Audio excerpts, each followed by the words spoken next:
নমস্কার বন্ধুরা, আপনাদের সবাইকে রেইন হেলথ কেয়ার ইউটিউব চ্যানেলে স্বাগত জানাই। আজকে আমার আলোচ্য বিষয় হলো কিডনি নষ্টের কারণগুলো কি কি। এই ভিডিওতে আমরা জানব কি কি কারণে কিডনি নষ্ট হয়। সাধারণত 11টি কারণ নিয়ে কথা বলবো, যার কারণেই আমাদের কিডনি ড্যামেজ হতে থাকে। প্রথমে আসছি কিডনি কি। কিডনি আমাদের রেচনতন্ত্রের একটা গুরুত্বপূর্ণ অঙ্গ।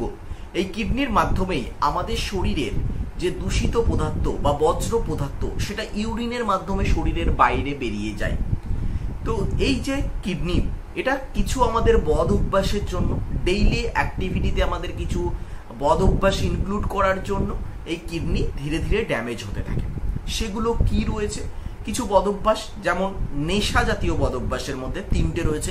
এক হচ্ছে অতিরিক্ত মদ্যপান করা, অতিরিক্ত ধূমপান করা এবং ক্যাফেনে আসক্তি থাকা।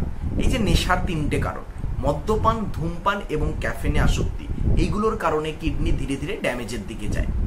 4 নাম্বার, সেটা হচ্ছে প্রস্রাব আটকে রাখা।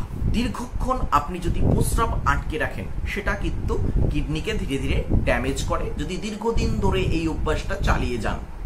5 নাম্বার, পর্যাপ্ত পরিমাণে জল পান না করা। আপনি আপনার শরীরে যতটা জল প্রয়োজন সেইটুকু জল যদি পান না করেন, তো সেইটা ধীরে ধীরে আমাদের কিডনির উপর একটা প্রেশার ফেলে, তার ফলে কিডনিটা ধীরে ধীরে ড্যামেজের দিকে যায়।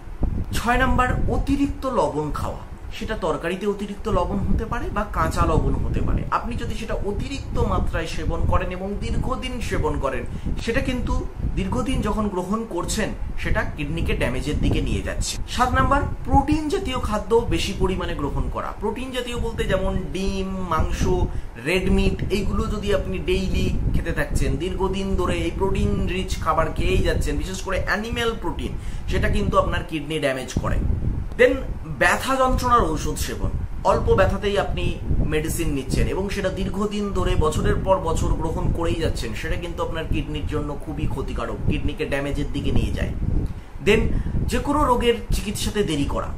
আপনার কোনো একটা সমস্যা হচ্ছে, সেটা আপনি গ্রামের ডাক্তারের কাছ থেকে মেডিসিন নিয়ে সেটা সাপ্রেস, সিমটমটাকে কমিয়ে রাখছেন, কিন্তু আলটিমেটলি সেটা প্রপার চিকিৎসা করাচ্ছেন না। সেটা ধীরে ধীরে আপনার কিডনির উপর প্রেশার ফেলছে এবং কিডনিকে ড্যামেজের দিকে নিয়ে যাচ্ছে। দেন পর্যাপ্ত বিশ্রাম না নেওয়া। আপনি কাজ করে যাচ্ছেন কিন্তু শরীরকে কোনো আরাম দিচ্ছেন না, কোনো বিশ্রাম দিচ্ছেন না, সেটা কিন্তু কিডনির উপর একটা প্রেশার ফেলে। আবার রাত জেগে থাকা, গভীর রাত পর্যন্ত জেগে মোবাইল ব্যবহার করা, কম্পিউটার দেখা, তো এইগুলোর ফলে আপনার সেটা ঠিকমতো ঘুম হয় না, তো কোনো রেস্ট পাচ্ছেন না আপনি, সেটা ধীরে ধীরে আপনার কিডনিকে ড্যামেজের দিকে নিয়ে যাচ্ছে। এই যে 11টি কারণ নিয়ে আমি কথা বললাম, এই কারণগুলোর জন্যই কিন্তু আমাদের কিডনি ধীরে ধীরে ড্যামেজের দিকে যায়।